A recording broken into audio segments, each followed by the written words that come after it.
Rapport du porte-parole 522 du PDP à Hiroshima. Halte aux forces impérialistes agressives qui préparent la Troisième Guerre mondiale. La nature agressive du sommet du G7 devient de plus en plus évidente. Selon les médias, le président ukrainien Zelensky participe en personne à la réunion du G7.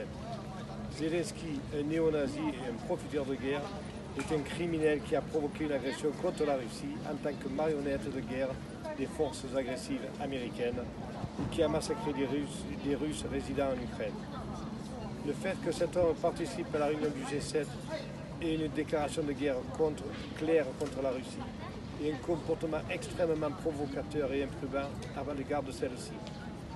La réunion du G7, qui rassemble les forces impérialistes agressives et bellicistes pro-américaines, pour déclencher non seulement une guerre nucléaire dans la péninsule coréenne et en Asie de l'Est, mais aussi une troisième guerre mondiale. Les pays impérialistes se tirent une balle dans le pied en annonçant à nouveau des sanctions économiques contre la Russie lors du sommet du G7. Le haut fonctionnaire américain affirme que tous les pays du G7 se préparent à mettre en œuvre de nouvelles sanctions et de nouveaux contrôles d'exportation.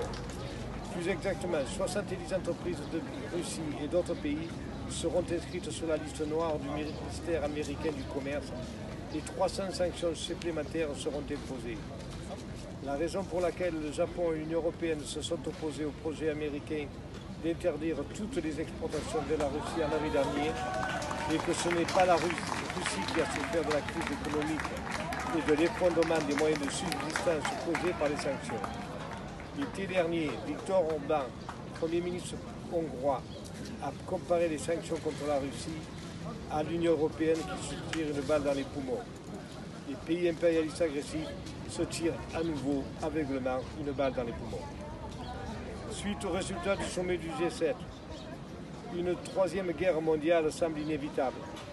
Les puissances agressives dirigées par l'impérialisme américain prévoient de prolonger la guerre en transformant l'Ukraine en une exposition d'armes de destruction massive, tandis qu'afin d'étendre le champ de bataille, elle tente de spécifier dans la déclaration commune du G7 contrer toute tentative d'esquiver et de saper nos mesures de sanctions contre la Russie et maintenir la paix à travers le détroit de Taïwan.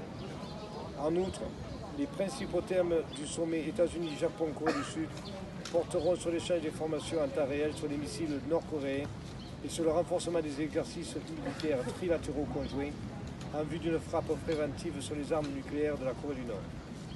La manipulation de la nouvelle guerre froide qui vise la Corée du Nord, la Chine et la Russie conduira à une guerre nucléaire dans la péninsule coréenne et en Asie de l'Est et plongera les peuples dans la dévastation d'une guerre nucléaire.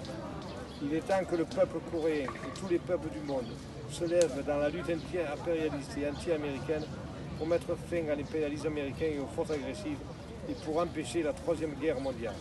Le 21 mai 2023, à Hiroshima, le bureau du porte-parole du Parti populaire de la démocratie.